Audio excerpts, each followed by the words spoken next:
You know, it really sucks sometimes. When I do these discussion videos for Bleach characters, I like to have, like, a little shrine set up next to me with specific things for that character, like if they were ever on a volume cover, or like a figurine, or their Zanpaktou, or something that they're known for.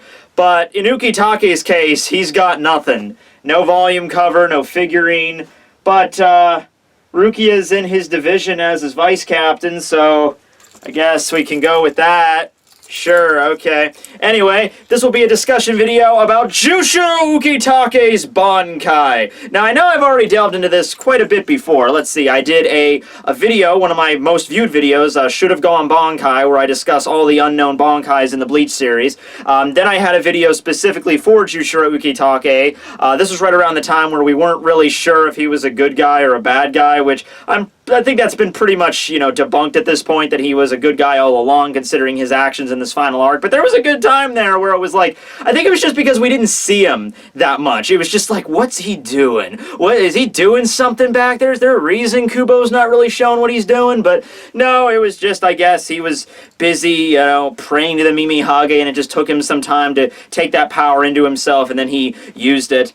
And then, let's see, I did my Bleach Miss video, so, you know, I've discussed Jushiro a lot, but I've never actually delved specifically into aspects of his, like, his Zanpaktou and his Bankai. And I want to start this off by discussing something about his Shikai ability. So, Jushiro Zanpaktou, Sogyo no Kotowari, is very unique. It's one of the very few Zanpaktou that are dual-bladed, although when his Zanpaktou is sealed, unlike Shunsui's, who is the other one that's dual-bladed, whereas Shunsui actually has two separate Zanpaktou, Ukitake only has one, and then when he releases Sogyo no Kotowari, it divides into two blades.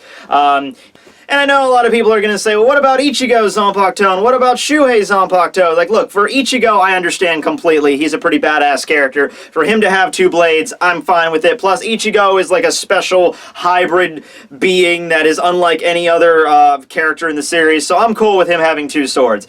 But if you're going to come up to me and be like, wow, Shuhei, yeah, Kaze Shini, two blades, I think he's destined for greatness.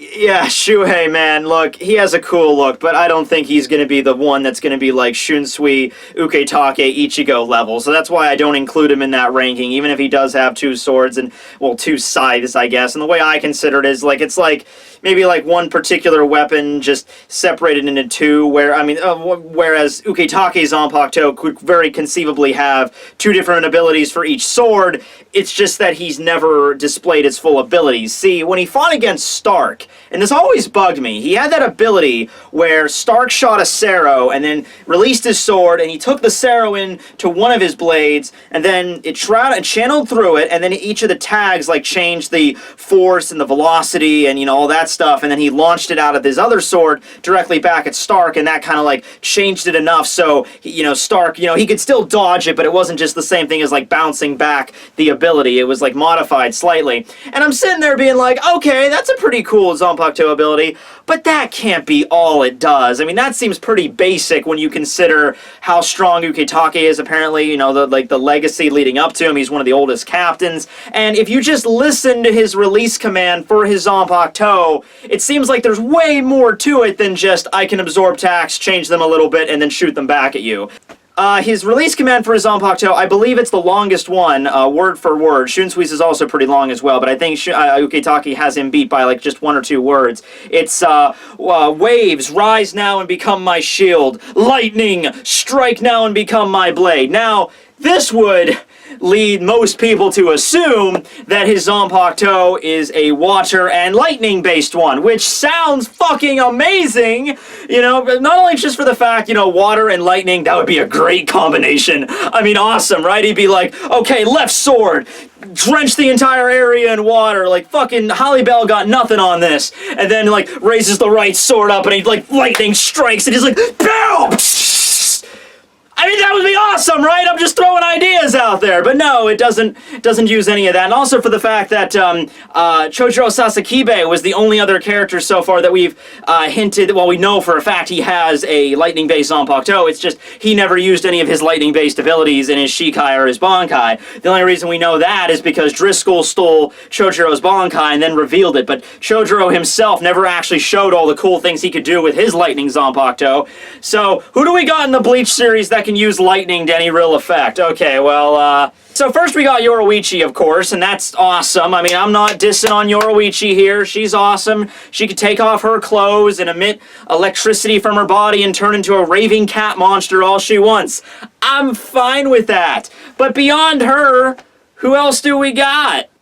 Candace Catnip. All right. Any other options for us here? No. Okay, I think there's still an opening in the badass Bleach characters that can use lightning. And once again, lightning and water, kind of a better combination there. So, even though Ukitake's never displayed that ability on his own Zanpaktou, I mean, it shows up in the games all the time. You know, in Shattered Blade, I think how it worked is he's summoned these, like, spheres of water that, like, surround the opponent, and then he, like, charges it with electricity, and, like, they all connect around him into this, like, this whirlpool of, like, water molecules being connected by electricity, and they, like, enclose and, like, shock the opponent to death. But he's never used the ability, but I'm still gonna say, I'm still calling it that that's the true power of Sokyo no Kotowari, and maybe he would have used it if he didn't get you know, one-shotted by Wanderwise, which, to this day, I'm still pissed at. I can't believe, I mean, I understand he has an illness. I understand that. But you're really gonna tell me that Ukitake, you know, he's fighting Stark, Garganta opens up, he looks over at the Garganta, he's looking right at Wonderbread. He's looking at him just like, what the hell's that? And then you're telling me Wonderbread is so fast, he completely just escaped Ukitake's perception, one of the most skilled captains in the entire Gotei, appeared behind him, jammed his arm through his chest, and Ukitake's like, oh, well, I'm out of the battle. And he just, done. He's done. He's done. Out of the bottle. Out of the arc. There you go. Just gone. So, yeah, I imagine if that didn't go down, he would have been able to use his Zanpaktou to its fullest extent. So, as for Bankai theories, I'm going to assume that it's like some Toshiro Hitsugaya weather manipulation stuff. I would assume that in the Shikai, you know, he can summon a little bit of water, a little bit of electricity, but, you know, when he goes into his Bankai, he can freely control, like, the weather itself. I mean, come on, if you combine water and lightning together, basically he would have the ability to control thunderstorms, which would be amazing, you know, giant vortex appearing over his fight, you know.